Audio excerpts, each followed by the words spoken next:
hay una primera parte que es tratar de comprender por qué la desigualdad o la pobreza o los ingresos que tenemos nosotros en relación a otras personas eh, son un elemento importante cuando tomamos decisiones. Y la idea es conversar con ustedes sobre eso. Somos poquitos, lo cual me parece que debería promover el intercambio. Aprovechemos eso como una ventaja. Eh, la presentación de Alejandra fue un poco grandilocuente en cuanto a romper paradigmas. No esperen eso de lo que voy a hacer. Simplemente voy a tratar de compartir con ustedes algunas reflexiones de lo que ha sido eh, eh, los avances recientes y no tan recientes sobre cómo se entienden las preferencias sociales. Me pareció que para motivar un poco y conocernos, me pareció lindo arrancar como un ejercicio. Comencemos con un juego hipotético, de que imaginemos que la sociedad en Chile la podemos organizar según la distribución del ingreso y se puede representar como un edificio. ¿Sí? Imaginemos que esos edificios tienen 10 pisos y en cada piso vive la misma cantidad de personas. Pensemos que en cada piso vive una familia, entonces tenemos 10 familias integradas de la misma manera. Y pensemos que eh, las familias son idénticas en todo, y el piso lo que refleja es el ingreso que tiene cada familia. Las familias que están en el piso más alto son las que tienen mayores ingresos, son las más ricas. Las que están en el piso más bajo son las que son menos ricas. ¿Sí? Entonces, la pregunta, ¿se entendió cuál es el ejercicio? Es un ejercicio hipotético que un montón de aspectos de la sociedad lo podemos reflejar con estas dos figuras. Eh, y podría ser que ese planificador benevolente, como nos gusta decir los economistas, podría elegir si queremos una sociedad como la A o una sociedad como la B. Y la única información que tenemos es que el número de personas es idéntico entre las dos, ¿sí? Y que en cada piso vive la misma cantidad de personas. Y lo que sabemos es que la distribución del ingreso es uniforme, ¿sí? De que acá los que están en el piso más alto tienen 42.600 dólares, imaginemos, no sé si eso seguramente no refleje la realidad de Chile. El que tiene menos tiene 21.300 y en media tiene 31.950. Mientras que la sociedad A, el ingreso máximo superior tiene 50.000, el ingreso medio es menor en relación a la B, tiene 30.000, y el ingreso mínimo también es menor, es 10.000. Si ustedes tuvieran que elegir, ¿cuál de las dos elegirían? Tú elegirías la de la derecha. ¿Alguno más quiere elegir o les es indiferente? Podría ser indiferente. No hay respuestas correctas. No lo aclaré. Es la B. ¿Alguno elegiría la A? ¿No? La B. Bien. ¿Y cambiaría en algo si les digo de que ustedes, cuando elijan qué sociedad van a estar en el piso más alto? Y en este caso, en el piso más alto, en la sociedad B, hay 53.000, que es mayor que 50. También incrementó el ingreso medio en relación a esto, y también se incrementó el ingreso mínimo en relación a la A. Eh, ¿qué sociedad elegirían? La B de vuelta. Vale. Y si en lugar de estar arriba del todo, lo que tenemos es que estamos debajo del todo, ¿sí? Nosotros estamos debajo del todo. Es verdad que estamos debajo del todo, pero el que tiene menos en la sociedad B tiene 10.650 y el que tiene menos en la sociedad A tiene 10.000. Es decir, siempre el piso está mejor, es superior en la B que en la A, pero el que tiene más o incluso el ingreso medio en la sociedad B es sustantivamente menor que la sociedad A. ¿Seguirían prefiriendo la B o preferirían la A? Yo prefiero la A. ¿Preferís la A? Vale. ¿Algún otro? La A preferirías. Vale. Fíjense en que cuando prefirieron la A en relación a la B, básicamente están sacrificando ingreso propio, porque aquí ganarían 10.650 y acá ganarían 10.000, por cómo le da el resto. ¿Sí? Lo cual va, aparte de los fundamentos de lo que quiero motivar en esta charla. Y es que cuando nosotros tomamos decisiones, hacemos valoraciones sobre cuál es nuestro ingreso, pero también nos preocupa cuál es la suerte que corren los demás. De hecho, fíjense en que en la primera consigna, que es esta de acá, ustedes tomaron una decisión y no sabían cuál iba a ser su ingreso. ¿Sí? Y sin embargo, tenían ciertas preferencias. Y ustedes acá se han tomado una decisión por una o por otra, no quiere decir que no estén preocupados por sí mismos. ¿No? No quiere decir que no haya motivaciones relacionadas con el autointerés. Pero eventualmente puede también implicar de que ustedes se están preocupando por el autointerés, pero también por el interés de los demás. La idea es conversar en esta charla es ¿por qué nos podemos preocupar por el bienestar de los demás? ¿Cuáles pueden ser las motivaciones? Y tratar de discutir con ustedes cómo la teoría económica ha tratado de modelizar esos hallazgos y también discutir un poquito la evidencia empírica. ¿Sí? Me gustaría preguntarles por qué tomaron la decisión por una u otra sociedad. ¿Qué pensaron? ¿Qué tuvieron en cuenta? Tú que fuiste el primero. ¿Quién iba a hablar? El ingreso. ¿Qué es lo que miraste? ¿Que en la sociedad A, tú habías elegido la sociedad A sobre la B? En la primera vez escogí la B, pero yo miraba cuál tenía mayor ingreso. ¿Ingreso medio o el ingreso máximo? Comparado, por ejemplo, si los tres tienen un mayor ingreso a la A o la B, Vale. a la que tiene un mayor ingreso que la otra. Pero viste que aquí es verdad que la parte baja de la distribución está por encima, sí, pero la parte alta de la distribución está por debajo. Sí. En ese caso, yo, por ejemplo, escogería la B. Vale. ¿Y qué te motiva a elegir la B? Porque el ingreso es más alto que lo otro. El ingreso medio. El ingreso medio tiene ingreso bajo. Vale. ¿Alguno comparte ese argumento? Claro, me genera más seguridad porque el mercado piso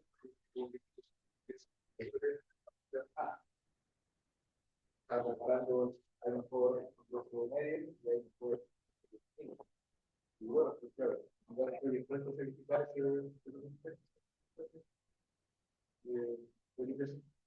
Vale. A mí me gustó, usaste un argumento adicional, además de mirar los ingresos, él habló de la seguridad, que esta le daba más seguridad. Yo no les dije cuál iba a ser, en qué lugar iban a estar ustedes, pero fíjense en que aquí hay una distribución del ingreso, ¿sí? Que es más acotada, porque la distribución es uniforme, pero yo ya sé que si me toca en esta sociedad, mi ingreso va a ser entre 42.600 y 21.300. ¿Sí? Si yo soy adverso al riesgo y quisiera no asumir riesgo, voy a elegir siempre la sociedad B por sobre la A. De repente a mí no me importa nada el ingreso del resto. Y lo único que estoy preocupado es, bueno, en el sorteo no sé dónde me va a tocar. Por lo tanto, si soy adverso al riesgo, voy a elegir la sociedad B. Porque en la sociedad B, es verdad que nunca voy a llegar a los 50.000, ¿sí? Pero no voy a tener la desgracia de caer en los 10.000. ¿Se entiende? Entonces, ahí hay una motivación de por qué podemos tener preocupación por la distribución del ingreso y en realidad es una preocupación que está más basada como en el autointerés. Bueno, si yo todavía no me dijeron dónde voy a vivir, estoy eligiendo bajo el velo de la ignorancia y en realidad soy adverso al riesgo, por más que no me importa el resto cómo está, voy a elegir esta. ¿Sí? Pero es verdad que uno podría pensar de que ya no vive más en Chile y está mirando la sociedad chilena y quiere pensar cuál sería la sociedad chilena ideal. Imagínense que ustedes ya, es un ejercicio difícil, ustedes ya pasaron por la sociedad chilena, murieron y vienen futuras generaciones. En ese caso no hay riesgo, porque ustedes ya no están más. ¿Se entiende? E igual ustedes podrían tener preferencias sobre cuál de las dos sociedades es mejor. Y en ese caso podrían preocuparse por cuál es el ingreso que tienen los de menores ingresos, cuál es el ingreso medio. También se podrían preocupar más como por razones de eficiencia. ¡Wow! En esta sociedad hay personas que llegan a tener 50.000. Es un símbolo de progreso y por lo tanto prefiero esta. También, sin preocuparnos por la inseguridad o por la incertidumbre, podremos fijarnos en la distancia y decir, bueno, esta es una sociedad que tiene menor desigualdad y esta es una sociedad que tiene mayor dispersión de ingresos y por lo tanto que tiene mayor desigualdad. Y con esta información yo prefiero una sociedad con menor desigualdad, con mayor ingreso de los pisos más bajos, ¿sí? Por más que sacrifique lo que pasa acá arriba. ¿Sí? Y eso es lo que denominamos aversión a la desigualdad. El hecho de que las personas estén dispuestos a asumir costos personales por vivir en sociedades donde haya una menor desigualdad. ¿Sí? El ejercicio de valorar la desigualdad bajo el velo de la ignorancia es un ejercicio que lo que busca es ver en qué medida nosotros estamos dispuestos a pagar por reducir la desigualdad independientemente de lo que nos pasa a nosotros. Pero claro, cuando nos hacen esta pregunta a nosotros, hay un inconveniente, que nos pasa siempre en las ciencias sociales, que si a los individuos le hacemos responder a esta pregunta, nosotros somos parte de esta sociedad. Y podríamos nosotros percibir la desigualdad de manera distinta si nos hacen esta pregunta cuando nosotros estamos acá, o cuando nosotros estamos acá, o cuando nosotros estamos acá. Y ahí nos estamos preocupando nos podemos estar preocupando por la desigualdad como un todo, pero también por la desigualdad relativa. Es decir, ¿cuánto tenemos nosotros en relación a los demás? Y eso, esta idea de que nos preocupamos no solo por cuánto tenemos nosotros, sino por cuánto tienen los demás. Y en el cuánto tienen los demás, nos preocupamos por la desigualdad como un todo, pero también nos preocupamos por cuánto tenemos nosotros en relación al resto, ha dado lugar a lo que se entiende por preferencias sociales. ¿Sí? ¿Se entendió la idea?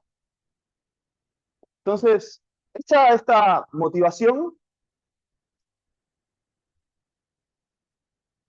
un poco que esto es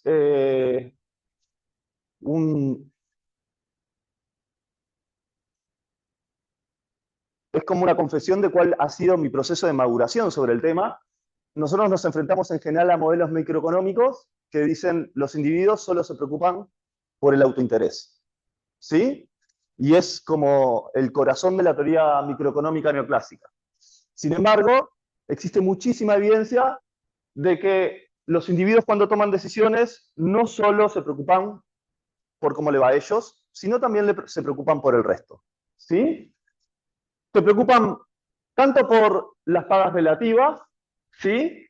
Es decir, cuánto tengo yo, cuánto es mi salario en relación al salario de otro docente universitario, ¿sí? Pero también me preocupo por cuál es la dispersión salarial de los docentes universitarios.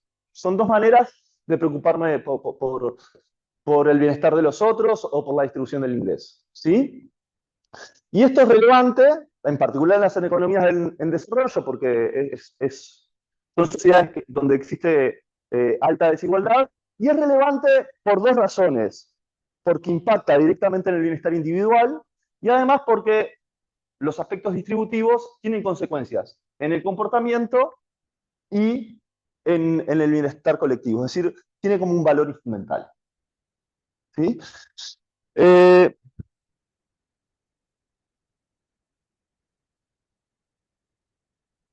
Cuando les digo que la desigualdad tiene efectos en el bienestar, pa- para darles una intuición, hay como muchos trabajos que tratan de explicar el bienestar subjetivo, es decir, qué tan satisfecho estoy yo con mi vida. Y bueno, es de esperar que mi ingreso propio sea súper relevante. Lo que dice la literatura es que cuanto más ingreso tengo yo, más satisfecho estoy con mi situación económica o con mi nivel de vida. Algo que entra dentro de la lógica del mainstream de economía, ¿verdad? El tema es que algunos trabajos, además de incorporar el ingreso propio, lo que han incorporado es el ingreso relativo. Entonces ponen el ingreso propio, pero ponen cuánto tengo yo en relación a mis vecinos, o cuánto tengo yo en relación a gente parecida a mí, o cuál es el nivel de desigualdad que existe en el barrio donde vivo, o el nivel de desigualdad que tiene mi país. Y aquí, de que este componente relativo, miremos que este bienestar subjetivo está afectado por mi ingreso, que es como el canal natural, que es como un canal absoluto, pero también tiene un canal relativo, que es mi ingreso en relación al de otros. Y lo que encuentra la literatura es que cuando el ingreso de las personas está por debajo del ingreso de referencia, eso afecta el nivel de satisfacción. E incluso tiene una relevancia más grande que el propio ingreso. Es decir, la gente prefiere reducir el ingreso en relación a sus grupos de referencia más que incrementar su ingreso absoluto. ¿Sí? Y eso es porque en nuestras valoraciones sobre nuestros logros, lo relativo tiene un peso súper importante. Es decir, nuestras valoraciones de bienestar tienen un componente relativo. Eso puede pasar porque tiene un valor intrínseco lo relativo, pero también porque lo relativo tiene como, o la desigualdad tiene como un efecto instrumental. ¿Sí? Eso es como distinto. Eh, por ejemplo, eh, yo puedo sentir un menor nivel de bienestar subjetivo porque en Uruguay hay alta desigualdad. ¿Sí? Y eso lo valoro, me afecta a mi bienestar por razones de justicia. Es decir, tiene un valor intrínseco. ¿Sí? Pero también podría pasar de que a mí me afectara mi bienestar, no por mi noción de justicia o mi visión de justicia, sino porque la desigualdad tiene externalidades que afectan en mi bienestar. ¿Sí? Y ahí la desigualdad tiene un valor instrumental. No es que la valore per se, sino que valoro la desigualdad porque es un medio. Eh, y en ese caso, imaginemos que hay mucha literatura que dice que cuando las sociedades son más desiguales, aumenta la acumulación de capital humano es más baja, y entonces se pierden todas las externalidades asociadas a la educación. O también existen instituciones más débiles asociadas a la desigualdad, y eso hace que la economía sea menos eficiente, y eso también afecta a mi bienestar. En ese caso, la desigualdad afecta a mi bienestar, pero por razones instrumentales. ¿Sí? Y es como una motivación distinta.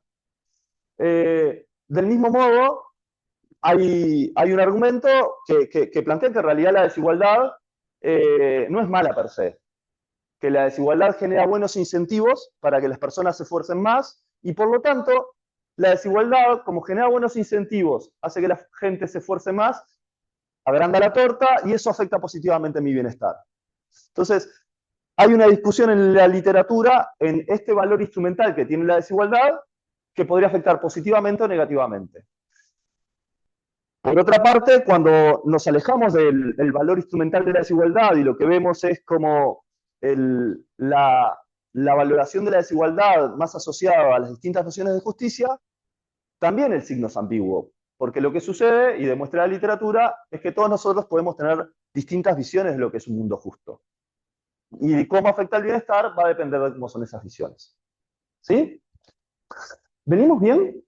¿Sí? Por favor, interrúmpame. Sí. Quería saber si es porque se viene lo correcto. Por ejemplo, una empresa de programación tiene un trabajador que siente que él está remunerando menos por su trabajo. ¿Cierto? Se compara con el resto y dice, yo hago lo mismo, produzco lo mismo que el otro, y veo que yo tengo una desigualdad con respecto a lo que debería haber. Esto sería como un ejemplo muy micro, pero esa persona sale de esa realidad, de esa empresa, y se compara con el resto de la industria y dice, no, en realidad no estoy tan mal pagado, sino que el comidillo en el comedor o algunos compañeros me han sembrado eso en mi cabeza de que yo estoy muy mal con respecto a eso. Es decir, han instrumentalizado mi conducta hacia eso. Claro, ahora, si yo hubiera tenido ese tipo de compañeros, hubieran dicho, oye, tú te puedes esforzar porque, mira, la empresa tiene unos convenios para que tú puedas aprender más y quizás puedas ir a buscar al otro lugar, a otra empresa. Tengo herramientas para poder romper un poco esa desigualdad. Y eso sería otro tema que no está en el ejemplo de edificio, que uno podría tomar como datos. ¿Qué herramientas tengo yo para poder hacer frente a esa desigualdad? Y lo otro, se me vino justo cuando usted habló sobre esto, el tema de la educación, por ejemplo, en Singapur, que si comparamos nuestro ingreso, un promedio de Chile con respecto a Singapur, está muy bajo, casi debe ser 3 veces el cápita de Singapur con respecto al de Chile, y tiene una cantidad de recursos mínima y una población pequeña. Decía él también, se rompe el paradigma de que el país necesita un mercado grande para poder tener un ingreso grande, o necesita gran cantidad de recursos económicos. Entonces, ahí la catapulta hacia el éxito ha sido la educación desde que el niño es hasta que sale de la universidad. Y lo otro, que no está tan inundado de temas de ideologías y de cosas de estilo, sino es bastante pragmático en ese aspecto y tiene que hacer una orientación que va más allá del gobierno que esté de turno. Y además, otra de las herramientas que yo creo que tiene ese país es la antipolución. La antipolución. Corrupción. Colusión. Ah, vale. Decirlo aquí, entonces, para poder, por ejemplo, decir, yo pongo particularmente este trabajo que es pariente o es conocido, o estas empresas para poder artificialmente subir un precio. Creo que estas dos cosas, la educación y la anticorrupción, son como las que se necesitan para llegar a más. Y ahí es donde está la revolución. Porque si estas cosas no están, destruye el incentivo que, como usted dijo, existía el pensamiento que esa desigualdad incentiva el crecimiento. Claro, yo tengo la herramienta, si soy libre de hacer una lanza o generar un instrumento para sacar más poco en esa isla donde estoy atrapado, con respecto a los restos del efecto. Pero si no tengo la herramienta, no puedo del piso bajo, estaría muy bueno hacer el A, una sociedad de A, donde yo en el paso de mi vida mire y veo a una persona que está en la calle y diga, oye, este tipo es una vergüenza que esté en la calle. Toda esta oportunidad, pues ya que creo que en la calle va a ser, yo no sé, pero creo que sería menospreciado por la sociedad, porque fuiste una persona que tiene toda la oportunidad igual que yo. Y yo lo único que tengo que hacer es aprovechar mi tiempo. Y me parece, yo creo que estos dos pilares, es decir, la educación y las herramientas que uno tenga para poder, eso sería uno y la otra es la anticorrupción. Vale. Muchas gracias por el comentario. Yo tengo una presentación, pero seguramente no pueda seguirla en orden. Pero esto que decís de la colusión, te invito porque más adelante vamos a presentar unos trabajos, resultados para Chile sobre algo muy exactamente eso. Me gustaría aprovechar tu intervención para decir dos comentarios. Un primero es que hay un trabajo muy interesante de un argentino que se llama Ricardo Pestrulia, que es muy, muy bueno, y hizo un trabajo que abordó, hizo un experimento con trabajadores de bancos en Estados Unidos. Entonces, básicamente, agarró aleatoriamente y a ti te mandó información sobre cuánto ganaban tus pares, los que trabajaban en tu lugar, en la misma oficina o hacían la misma tarea. Y a otras personas con las mismas características que él, en lugar de mandarle la información sobre los pares, les dijo cuánto ganaba el superior. ¿Sí? Si era un operario, cuánto ganaba el director. Si era el director, cuánto ganaba el gerente, y así sucesivamente. ¿Sí? Y les preguntó qué tan satisfechos estaban con su trabajo. Lo traigo porque está como muy relacionado con esto que tú dijiste.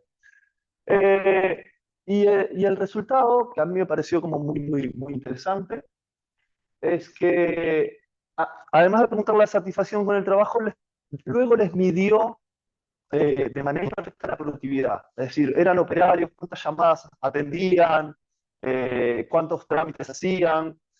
A ver si ese shock de información también afectaba decisiones concretas. Lo que encontró es que las personas que ganaban por debajo de sus pares, cuando personas como él se enteraban que sus pares ganaban él, sistemáticamente se sentían menos satisfechas. Y eso también con su trabajo, sin haberle movido su salario, ¿verdad? Pero saber que el resto ganaba más, ya sea se sintió menos valorizado o se sintió que le cambió el umbral de referencia. Él venía conforme, pero cuando se enteró que el resto ganaba más, esa brecha hizo que se sintieran menos conformes. Y también afectó su esfuerzo a la baja. Mientras que las personas que se enteraron que cuánto ganaba el que estaba por encima, que también implica una distancia, porque en un caso estoy una distancia, una desigualdad, en el otro es una distancia hacia arriba, esas personas reaccionaron positivamente. Es decir, estaban más satisfechos con su trabajo cuando quien ocupaba el cargo inmediatamente superior ganaba más. Y ellos lo asocian a que, en ese caso, la distancia expresa una idea de las posibilidades de ascenso.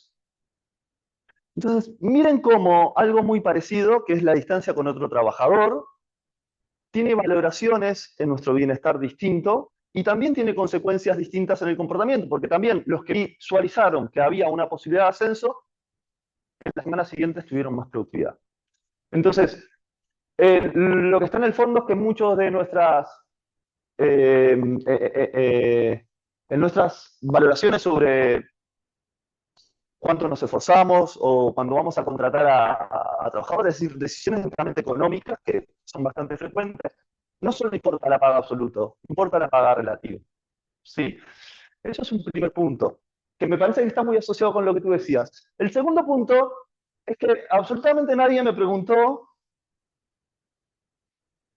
por qué era así la sociedad.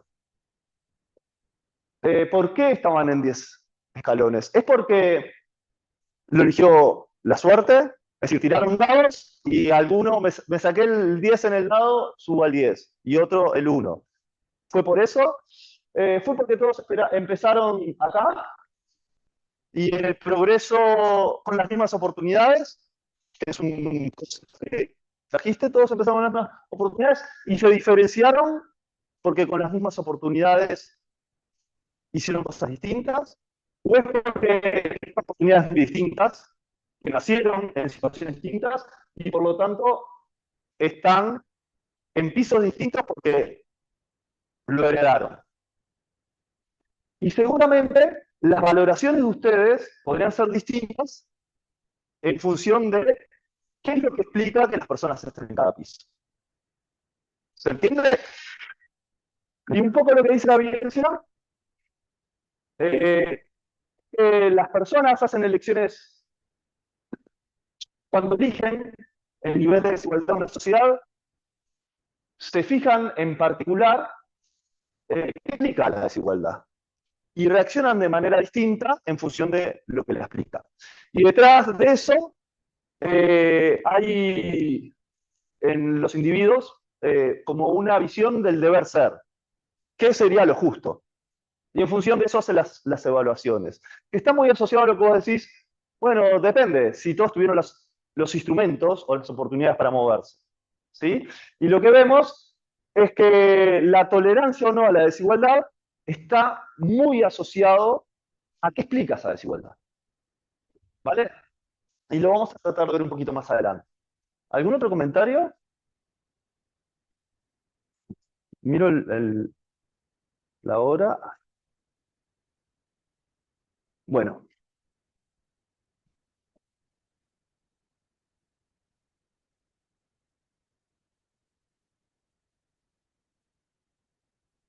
voy a tratar de explicarles ahora por qué la desigualdad podría tener un valor instrumental y cómo se ha modelizado ese valor instrumental de la desigualdad. Y luego voy a tratar de explicarles los principales modelos que hablan de preferencias sociales. ¿Sí?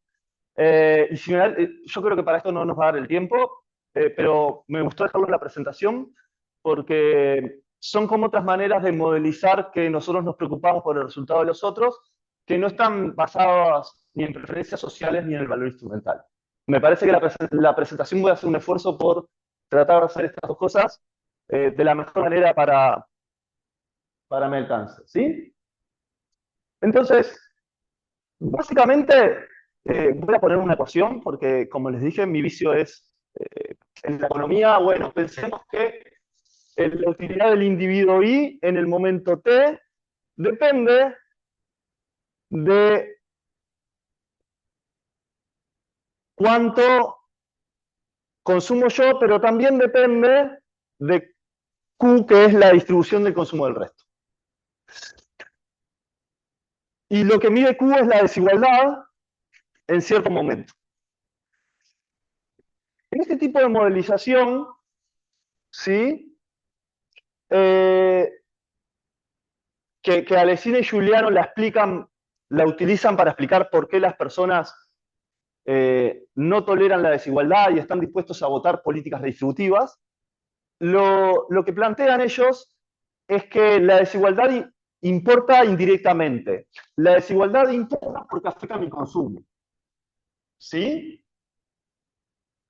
No es que la desigualdad me importe per se.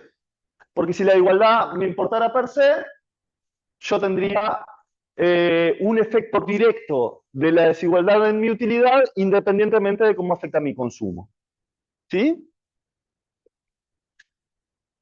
Lo que no es muy claro es cómo la desigualdad afecta, con el signo que la desigualdad afecta a mi consumo.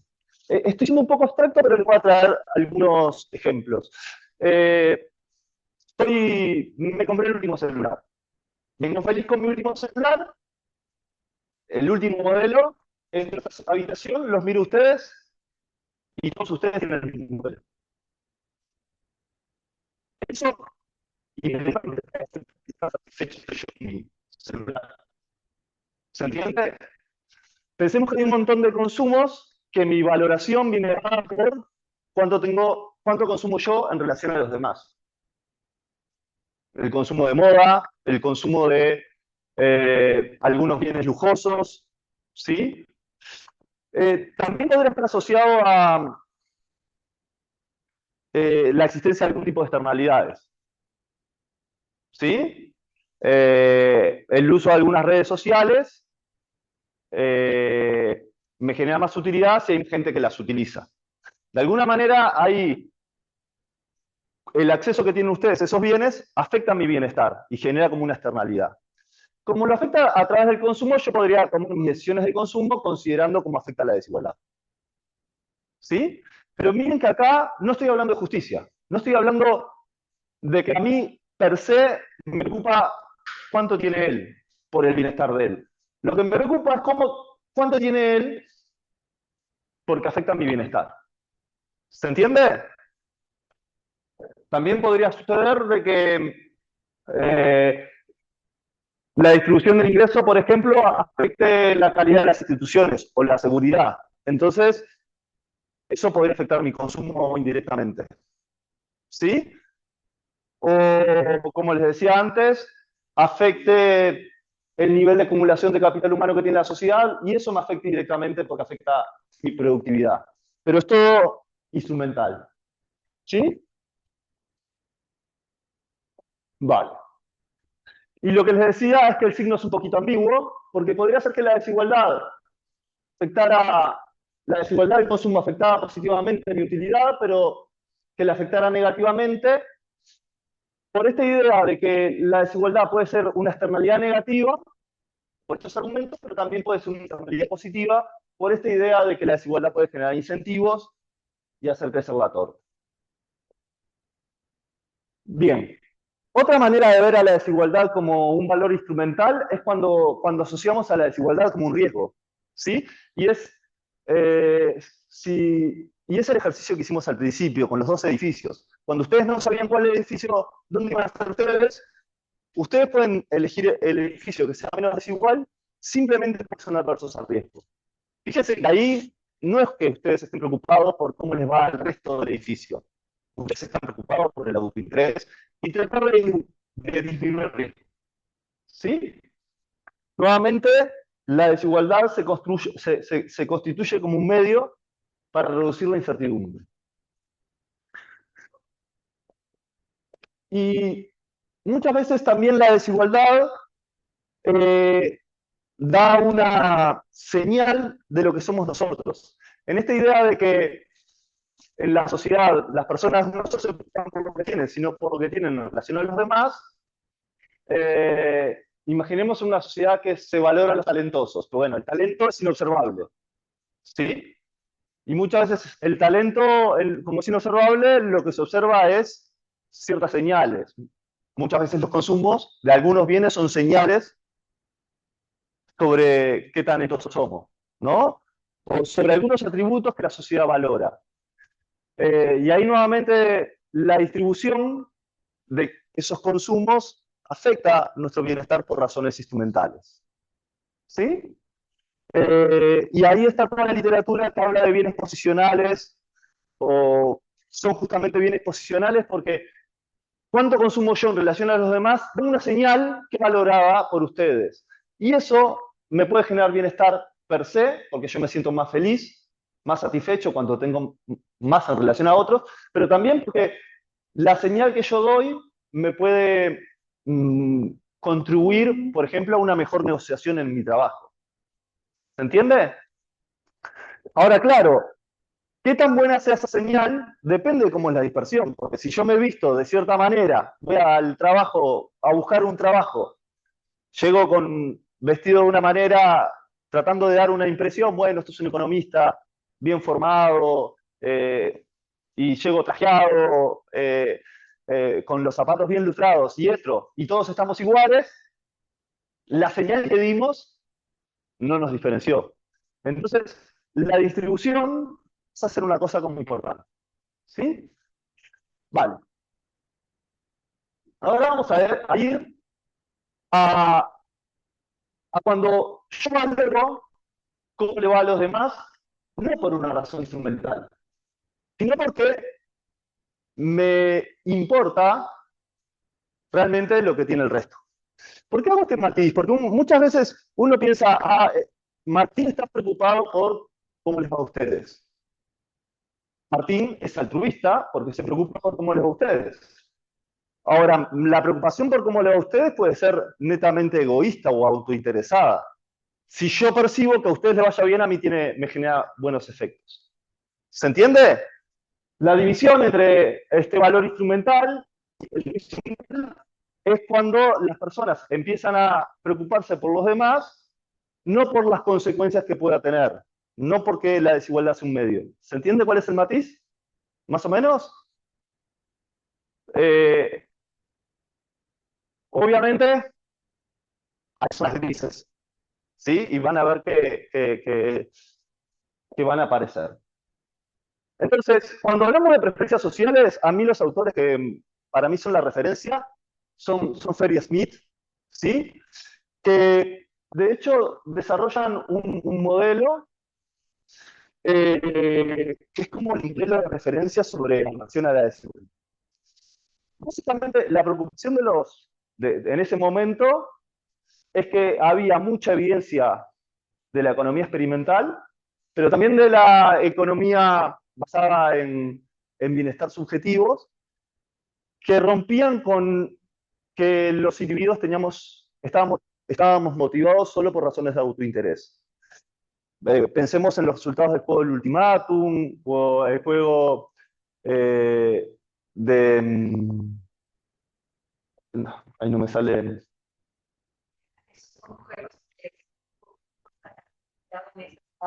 ¿Conocen el juego del Ultimátum? ¿Han escuchado? ¿Sí? Vale. Básicamente nos permite, lo que plantea es que las personas toman decisiones que van en contra del autointerés. Y lo que plantean Ferry Smith es como una estructura teórica para tratar de explicar los hallazgos de la economía comportamental. Ver si podemos encontrar una fusión de utilidad que explique, que sea coherente con las elecciones que hacen las personas en los juegos. Y básicamente lo que plantean los individuos es que si pensamos que los individuos viven en una sociedad que hay en individuos, ¿sí? Y cada individuo tiene una dotación de recursos. El señor 1 tiene X1, el señor 2 tiene X2 y el señor N tiene XN. ¿Sí? Y lo que estamos viendo es la utilidad de las personas ahí. ¿Sí? ¿Qué es lo que plantean Ferry Smith? Que las personas tienen preferencias sociales cuando la utilidad, la U, la utilidad del señor I, depende de cuándo tiene I, pero también depende de cuándo tiene el resto. La definición como más abstracta de preferencias sociales es esta idea de que mi utilidad se ve afectada directamente por cómo se distribuyen los ingresos de las otras personas X menos Y. ¿Y cómo estoy yo en esa distribución también? Es como que hay un componente absoluto y hay un componente que es relativo. ¿Sí? Es diferente al valor instrumental, porque el valor instrumental lo que decía es que yo me preocupo por cuánto tengo yo, y cuánto tengo yo es un componente donde la desigualdad afecta cuánto tengo yo. En este caso, no es que la distribución afecte cuando tengo yo, es que yo me preocupo por la distribución per se. ¿Sí? Entonces, bueno, el primer mensaje que les quiero dar es que cuando hablamos de preferencias sociales, es como un universo relativamente grande, y si vamos a la definición de Ferry Smith, son funciones de utilidad donde las personas se preocupan por conseguir el resto. ¿Sí? Vale. ¿Se entendió esa idea? ¿Cómo podría expresar esto en un condominio donde hay muchas casas y donde no existe la reja frontal? Y yo observo cuáles son los autos que me identifican. ¿Cómo se puede aplicar posiblemente a Bueno, esa experiencia? lo que sucede es que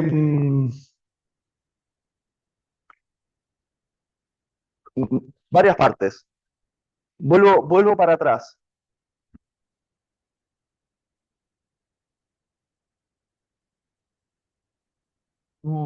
Hay un primer punto, es ¿quiénes son estos? ¿Es toda la sociedad chilena?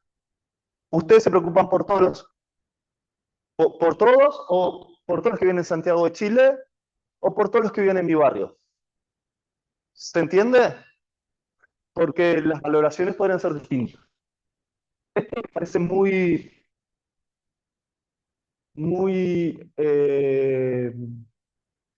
básico.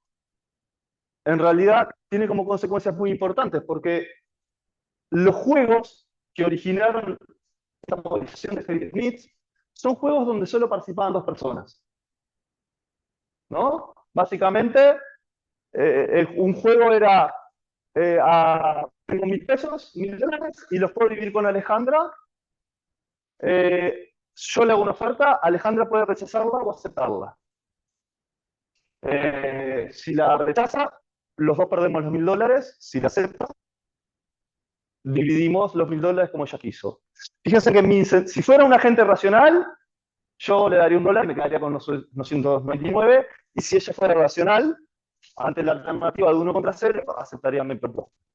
¿Verdad? Lo que dice la evidencia es que las personas no hacen ofertas de 999 contra 1, sino que hacen ofertas más parecidas, y también que las personas que reciben la propuesta, en promedio, rechazan las que les parecen injustas. Claro, este es un mundo, en ese juego, el mundo no es el condominio y las casas, es Alejandro y yo, somos solo dos, ¿sí?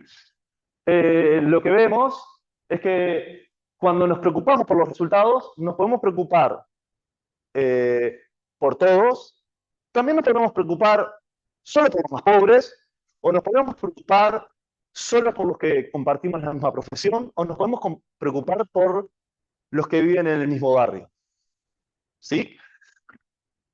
La literatura empírica en esto es un poco ambigua, porque tenemos, voy a contestar lo más parecido que se me ocurre.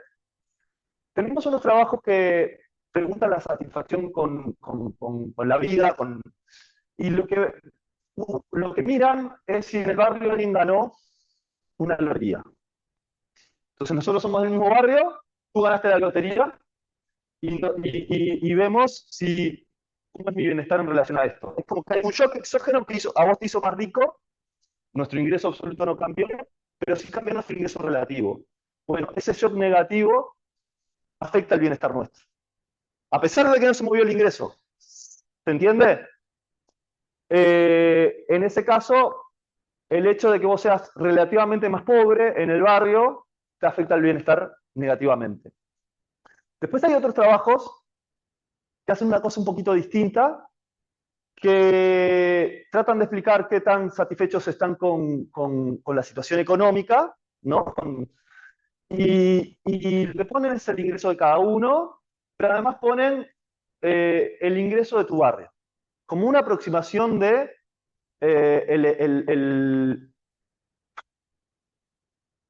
como las prestaciones que tiene el barrio.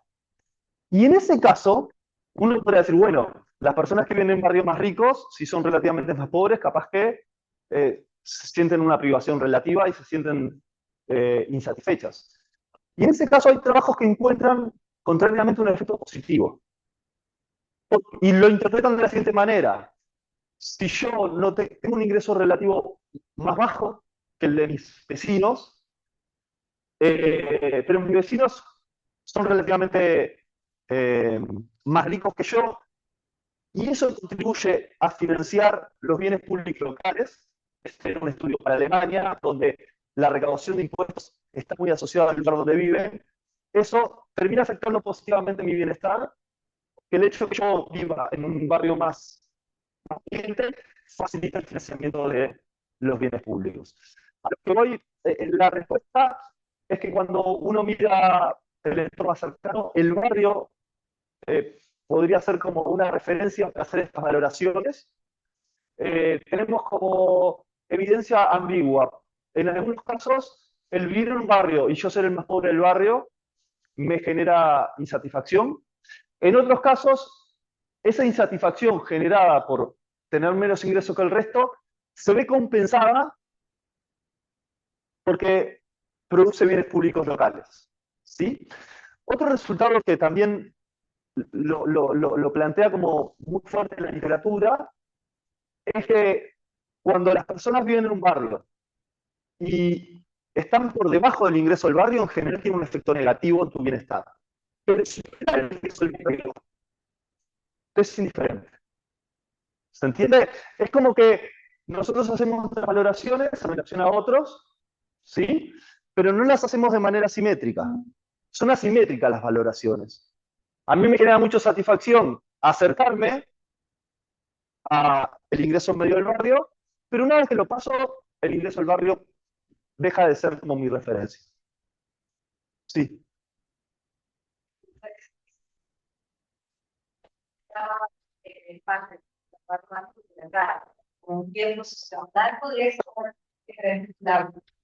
Bueno, Como la característica de que un auto más el argumento de que vivir en un barrio más rico te genera bienes públicos locales también es, es instrumental.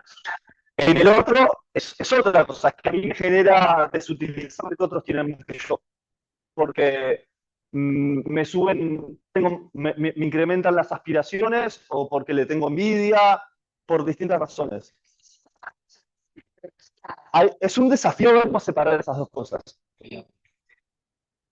Es un desafío. Ujú. No tengo datos, pero sí datos subjetivos. Un colegio particular, de un nivel de estándar médico particular, donde algunos pueden ir a la nieve, ahora en invierno, van, compran tus tickets para el invierno, y hay otros que están en interés, en un colegio, que está muy buenos puntajes para ese colegio. Los papás sí pueden pagar la colegio, pueden pagar el colegio, pero no pueden llegar a ese nivel tan alto de, por ejemplo, ir todos los fines de semana y después se van a Zaballar, o a encontrar la nieve. Es un mundo sumamente competitivo, ¿ya? Donde, y ahora yo no sé, está viendo esa competencia, porque bastante competitivo en temas de estudios, es decir, la desigualdad entre los no tan sociales.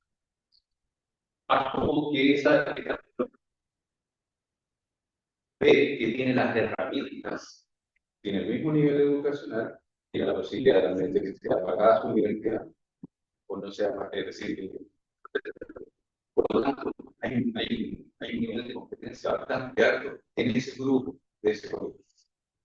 Si usted va a un colegio donde no tienen ese nivel económico, hay yo más potenciar como estaba hablando con el trabajo, que yo intento animado a combatir mi desigualdad con respecto a ese juego. Que sé que no pueden saber como papel ejecutivo que usted dijo que tenía la posibilidad de hacer esto y dice, yo quiero esta regulación, y yo hacer todo, y decía el tiempo, pero la no puede llegar.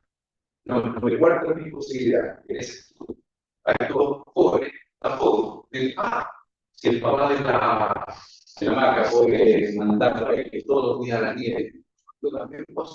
Si yo quiero que hace, ahora vamos a otro colegio, donde hay desigualdades, pero esas desigualdades, es decir, que tiene más dinero en ese colegio más pobre, que se llama, no sé, B, 14, como aquí en Chile, no, como el submarino de arte, donde hay un ingreso promedio muy bajo, el hecho de que yo sea un alumno que tenga más ingresos, tampoco me produce una gran satisfacción, y que el otro tenga más ingresos tampoco me produce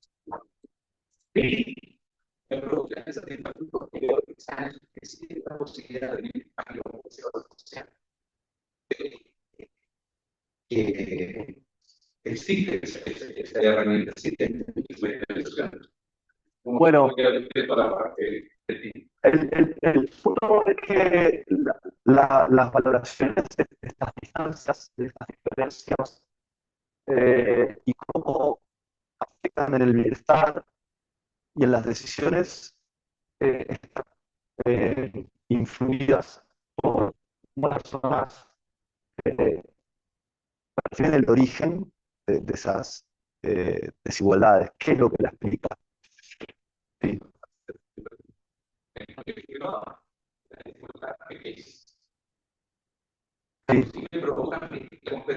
Sí. El otro también, el otro Sí. Pero ahí puede pasar dos cosas. Porque varias cosas. En el liceo más como de élite, ¿no? Que es de mayores ingresos, privado y que se estimula la competencia, eh, hay varios efectos, porque las personas internalizan que tienen que cumplir ese rol.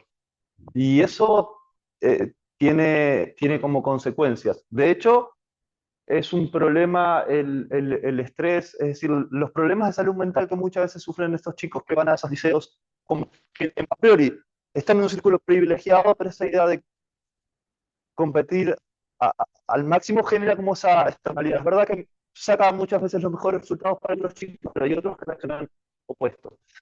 Después, hay un tema que en este análisis que hay que ver cómo juega, es los chicos que están en el otro liceo, que es verdad que el ambiente es menos competitivo, ellos, hay que ver cómo perciben esta distancia, porque ellos podrían pasar que tomen sus decisiones solo mirando lo que pasa en este entorno, ¿no? Y bueno, fíjense, imagínense de que en el entorno es menos exigente, o incluso como un efecto de pares, en el entorno, todos los que vienen a este liceo, sus padres tienen oficios de clase media.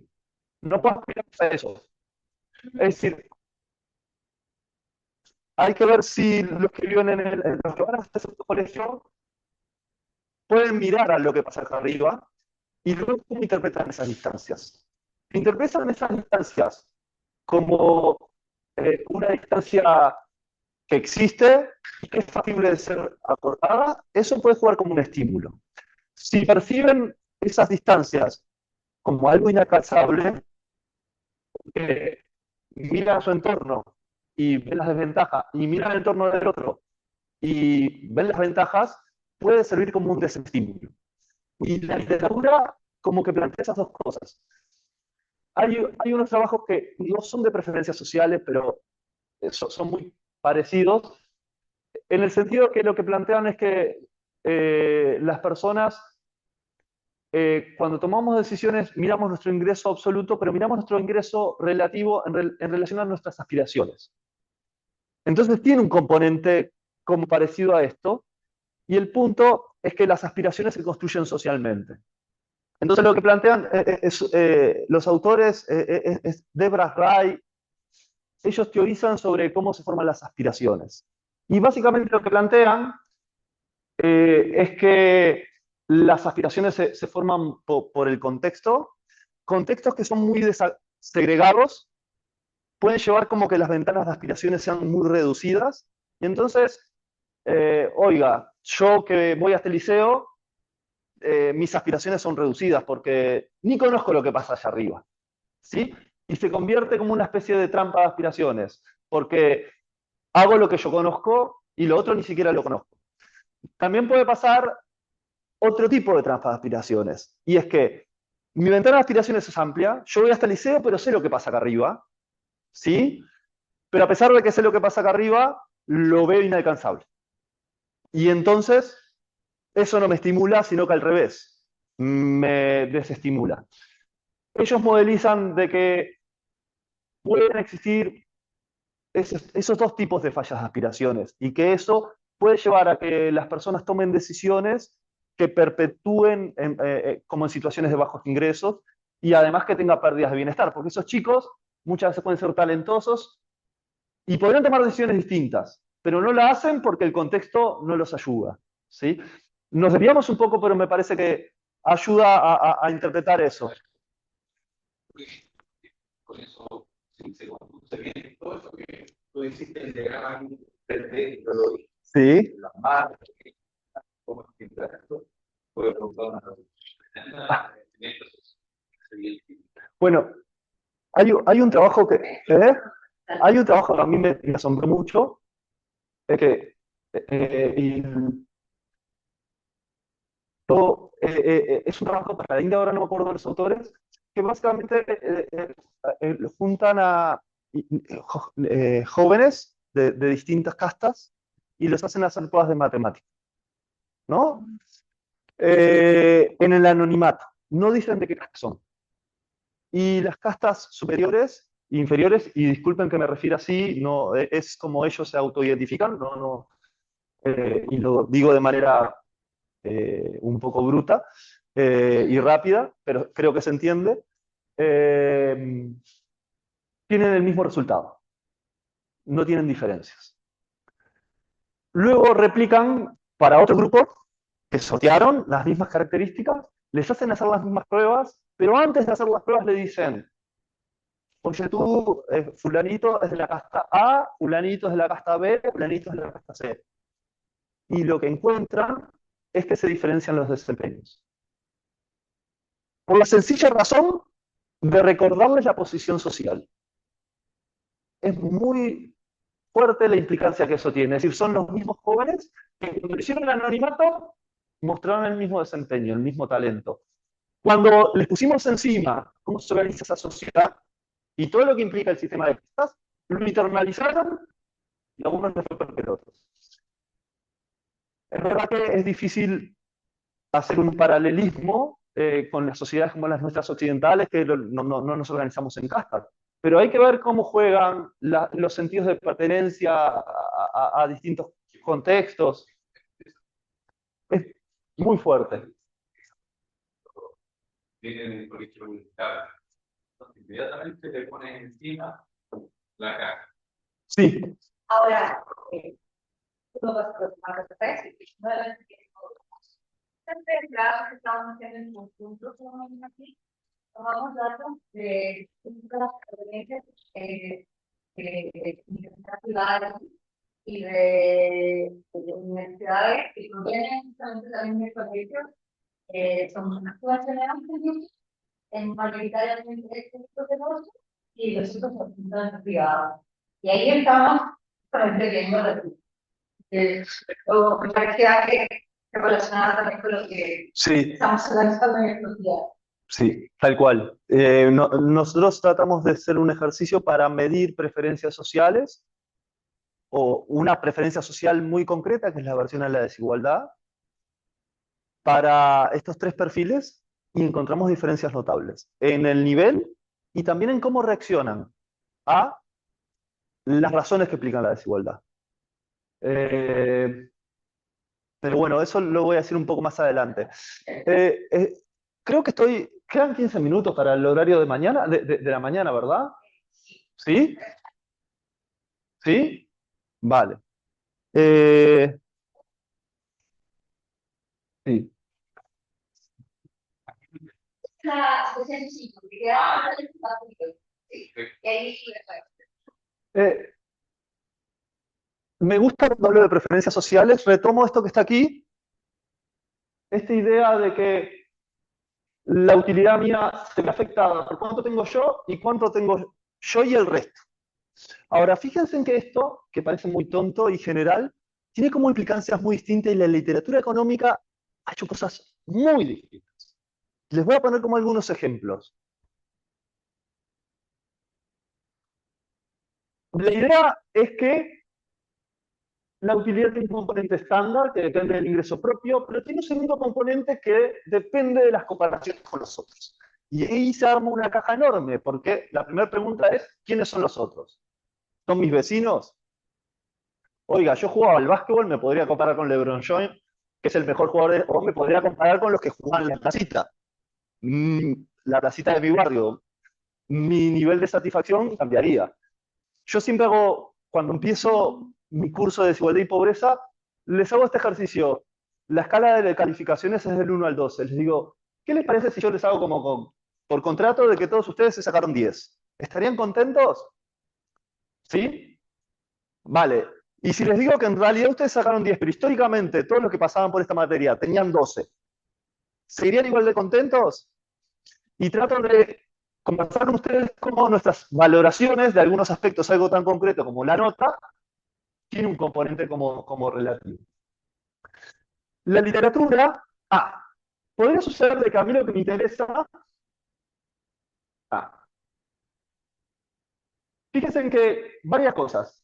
Esta F que pongo, no tengo un marcador, pero fíjense que esta F que está acá, podría ser la desigualdad como un todo. ¿No? ¿Qué es lo que estoy diciendo? Me importa mi ingreso y el Gini de mi barrio, o el Gini de Chile, o el Gini del mundo. ¿Vale?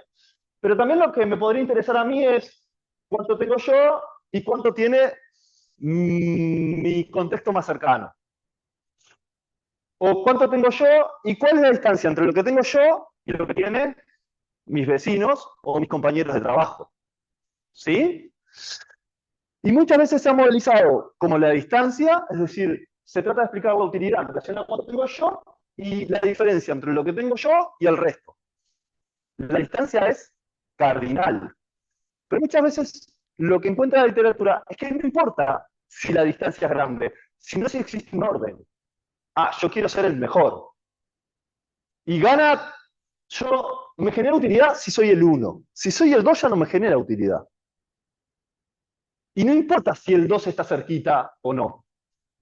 Piensen la cantidad de estructura que tenemos en nuestras sociedades donde la utilidad la genera el ganador y el segundo no tiene ningún premio. ¿Se entiende? Vale, detrás de eso muchas veces está la idea de que premiar muy bien al ganador genera los estímulos adecuados para que todos nos esforcemos. Pero muchas veces la diferencia entre el 1 y el 2 es un segundo. Y uno podría preguntarse por qué cambia tanto la valoración de cómo esto afecta a nuestra utilidad simplemente por una razón ordinal, no ser el primero. Incluso hay algunos trabajos que plantean de que las personas tienen como una aversión infinita a ser el último. ¿Sí? Es decir, tener menos ingresos me genera desutilidad, pero la desutilidad es mayor si yo me acerco a la última posición. Lo que estoy diciendo, de alguna manera, es que es como hay muchísimas modelizaciones de cómo incorporar la preocupación por los otros.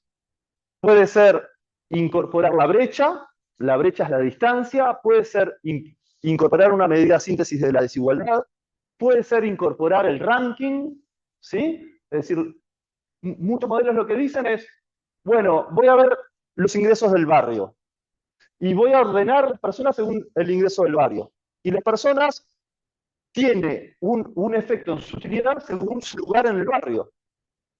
No si tiene 100.000 pesos más, es simplemente el lugar en el barrio, ¿se entiende? Esto lo digo con ustedes por dos razones. La primera es que cuando abordo este problema es como complejo, porque hay muchas variantes, y la economía lo ha como abordado de muchas maneras. Es muy típico ver como modelizaciones súper distintas.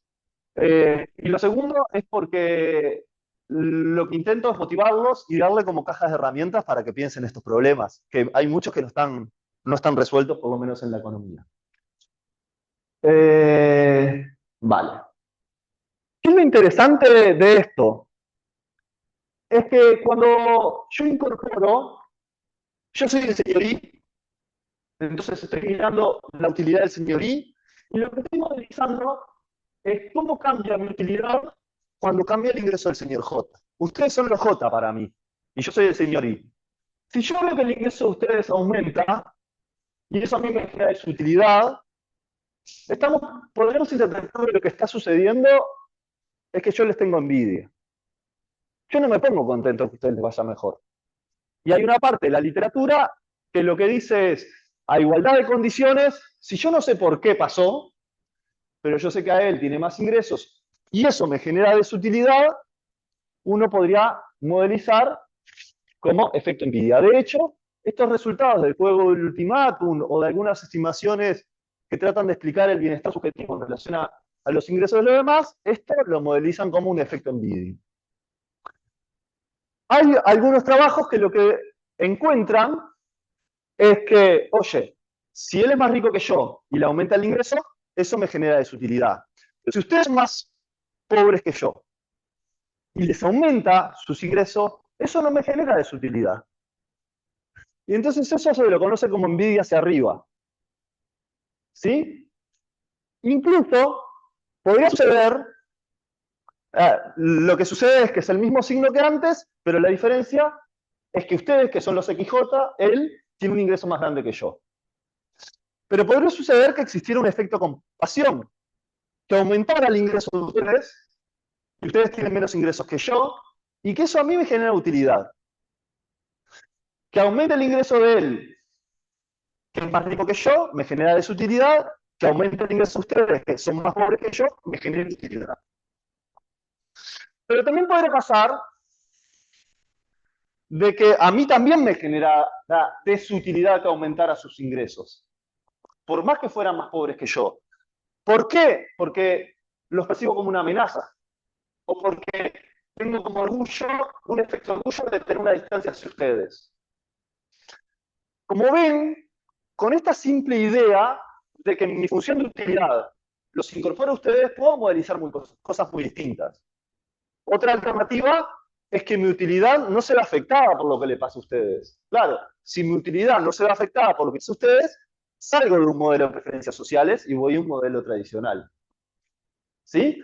Ahora, vean que una vez que mi utilidad se ve afectada por lo que le pasa a ustedes, eso tiene como muchas consecuencias desde el punto de vista económico. Puede dar lugar a comportamientos estratégicos. Yo veo lo que haces vos, y en función de lo que haces vos, como salta mi utilidad, yo respondo y tomo otras decisiones. Eso es como si las decisiones fueran secuenciales. Pero imagínense que no son secuenciales las elecciones. Todos lo resolvemos al mismo tiempo. Básicamente lo que hagan ustedes va a ser una externalidad para mí. ¿Por qué? Porque ustedes toman decisiones sin tomar en cuenta cómo afecta mi utilidad. También. Pero eso es la definición de externalidad. Y una externalidad, como nosotros sabemos, genera efecto en el bienestar colectivo. Es decir, uno lleva al óptimo que elegiría un planificador benevolente. ¿Se entiende? ¿Sí? Vale. Creo que voy a comentar 2 ideas más.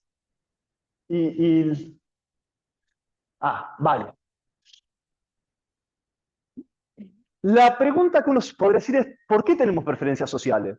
¿Por qué es que nos preocupamos por el bienestar de los otros? ¿Qué es lo que está detrás de esto? Hay como distintos argumentos. Hay unos, yo les llamo como microfundamentos para explicar esta idea de que nos preocupamos por los otros. Y hay una línea argumental que lo que plantea es que nuestro interés por los otros es como más evolucionista. Viene como, es una hipótesis, ¿no? Es un marco conceptual para interpretar esta idea de que nos preocupamos por los otros. Y ahí hay como 3 argumentos evolucionistas. Y es esta idea de que muy original, en el estado muy original de la naturaleza del hombre, el que tenía una mejor posición en la tribu tenía más posibilidades de sobrevivir. Era como una información valiosa. ¿Sí? De que sobrevivieran y que sobrevivieran las siguientes generaciones, es decir, los hijos. Que es como la idea de la historia de la rivalidad. De alguna manera me preocupo por los otros porque que yo sobresalga significa que tengo más chances de sobrevivir. Es una manera un poco, no sé si llamarla pesimista de la especie humana, es una hipótesis, ¿sí? Como que venimos programados en nuestro chip para preocuparnos por los otros porque somos rivales. Hay otra idea de que en realidad la preocupación por los otros no viene asociado a esta idea de que somos rivales, sino de que nosotros tenemos información imperfecta. Cuando tomamos decisiones, no tenemos información completa. ¿Sí? Y entonces, a mí me afectan las decisiones de los demás, o me afecta el desempeño de los demás, porque aprendo de los demás. Cada vez que tengo que comprar mi computadora, no soy muy tuerca, pero necesito cada vez computadoras con más memoria, y tenemos la novedad que las computadoras cada vez son mejores, pero a mí me cuesta cada vez más entender que si tengo que comprar discos sólidos, líquidos, etcétera, etcétera, no manejo esa información, pero tengo un amigo que es muy tuerca y sabe todo. Yo básicamente tomo las decisiones en base a lo que hace él. Si él eligió esa, voy y elijo la misma. Trabaja de lo mismo, tomo esa decisión. ¿Lo hago porque le tengo envidia? No. ¿Lo hago porque quiero tener lo mismo que él? No. ¿Porque tengo rivalidad por él? No. Simplemente porque no sé de computadoras y recojo información de él para tomar mi decisión. ¿Se entiende? Y después hay otra idea que es un poquito distinta, y es que no existe información perfecta, sino que nosotros no podemos ordenar como todas nuestras preferencias. Nos es imposible ordenar todo el conjunto de alternativas que tenemos, como nosotros siempre modelizamos nuestro consumidor entre 2 bienes, las puedo ordenar perfectamente. Entonces, si eso es imperfecto, nosotros hay algunas decisiones que las tomamos en base a las percepciones, y las percepciones las construimos en base a nuestro entorno. ¿Sí? Entonces ahí nuevamente, es un microfundamento para saber por qué miramos a los demás y lo que hacen los demás nos afecta en nuestra utilidad. Pero después hay otra historia que no está tan asociada a esta idea evolucionista, sino es una historia que está más asociada a que son las instituciones las que llevan a que nosotros nos preocupemos por los logros relativos. ¿Sí? Y son las instituciones lo que llevan a que estemos como corriendo y tratándonos de destacar entre nosotros. Y voy a tratar de poner un ejemplo. El ejemplo que manejan son los modelos de matching y señalización, es decir, de emparejamiento en el mercado de matrimonios. Voy a hablar como habla, como habla un economista bien mainstream, y sé que no es simpático, y de hecho los modelos estos de matching no son muy, en general, tienen como sesgos de género, pero los utilizo porque es la manera más intuitiva de presentarles el problema. Lo que dicen estos modelos es que yo quiero dar una señal sobre cómo soy yo para encontrarme con mi pareja y encontrar la pareja que sea más adecuada hacia mí. Y la pareja quiere hacer lo mismo, ¿sí? Entonces, ¿cómo me va a mí en relación a los demás? Mi ranking, mi ranking me ayuda a señalizar en relación al resto. No es que me preocupa distinguirme del resto, sino que la manera que se toman las decisiones en el mercado, que es una institución, hace que yo me termine preocupando por destacarme del resto para elegir la pareja que a mí calza bien conmigo. ¿Se entiende? Es decir, la preocupación no tiene una valoración intrínseca. La preocupación por distinguirme de los demás viene asociada a reglas de juego. ¿Sí? Y la otra manera de explicar esto de que nos preocupamos por los resultados relativos es de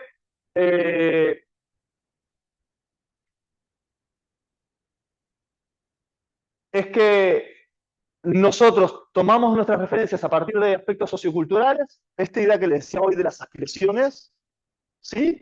Entonces, lo que pasa en mi contexto se convierte como en un umbral de referencia. Fíjense que cuando usamos este argumento, es un argumento bien distinto, porque una cosa es decir, yo quiero tener la campera que tiene él porque quiero ser como él, porque quiero participar del mismo grupo que él, y perdón que te tome como ejemplo, y otra cosa que es un argumento más asociado a procesos socioculturales. Quiero pertenecer a ese colectivo, comparto sus valores, mi identidad con él, ¿se entiende? A decir, yo le tengo envidia porque se compró esa campera y la quiero tener. Los dos tienen una cosa de que el hecho de que yo no la tenga me genera desutilidad, pero las razones son distintas. ¿Sí? Y bueno, y lo último, y con esto sí cierro, creo que viene aquí.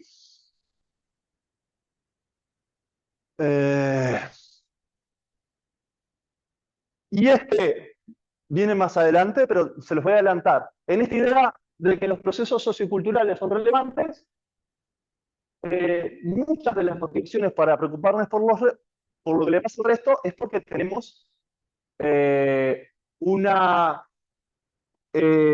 visión de cómo debería ser el mundo, una noción de justicia, más o menos implícita. ¿Sí? Y eso lleva a que nos preocupemos por el resto. En economía, en realidad, modelizamos bastante la preocupación por el resto. Por ejemplo, en los modelos de dinastía, es muy habitual decir que somos altruistas hacia las generaciones distintas, y cuando maximizamos utilidad, maximizamos la utilidad nuestra y de nuestra dinastía. ¿Y qué tanto le dejamos a nuestras futuras generaciones? Depende de qué tan altruistas seamos con nuestros hijos. ¿Sí? Pero también podemos ser altruistas con nuestros pares, no solo con nuestros hijos.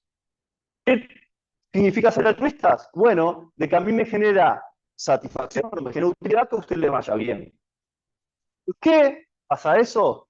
Bueno, depende de cuál es la visión de justicia del mundo que tengamos, de cómo valoramos nuestro bienestar y el bienestar de los demás. Y ahí entran en juego muchas cosas. Yo me podría poner muy bien, si a él le va bien, me fue muy bien, me genera utilidad. Si a él le va bien, porque se esforzó y logró cumplir sus metas y logró un gran trabajo, ¿sí? Y capaz que ella hace las mismas decisiones, pero no logra lo mismo, simplemente porque en el mercado de trabajo a las mujeres las discriminan en relación a los varones, y eso me podría generar como insatisfacción.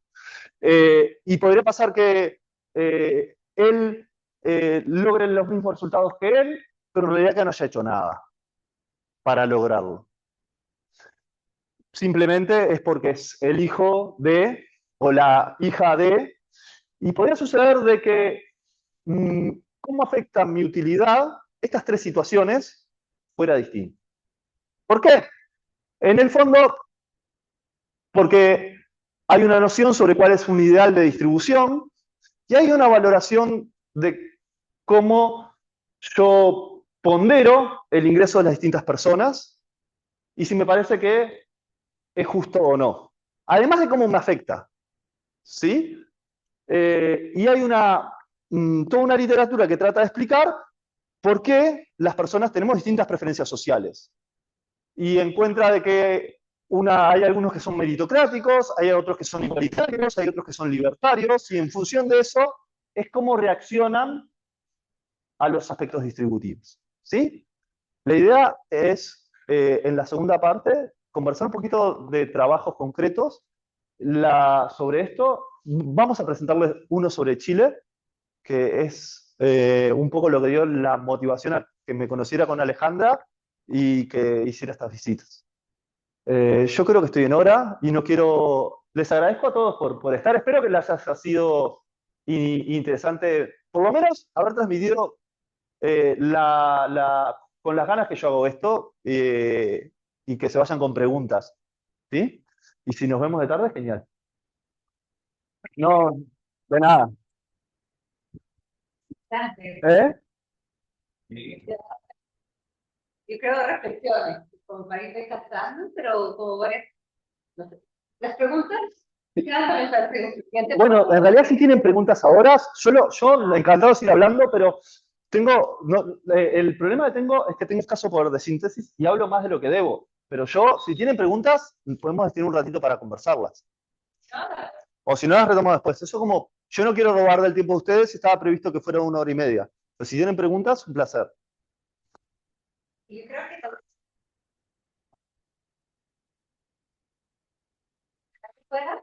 que lo podemos tomar. ¿Lo podemos retomar después? Vale. Vale, genial. Bien. Bueno, muchas gracias por venir. ¿Esto me lo puedo sacar? ¿Sí? Gracias. Ahí está.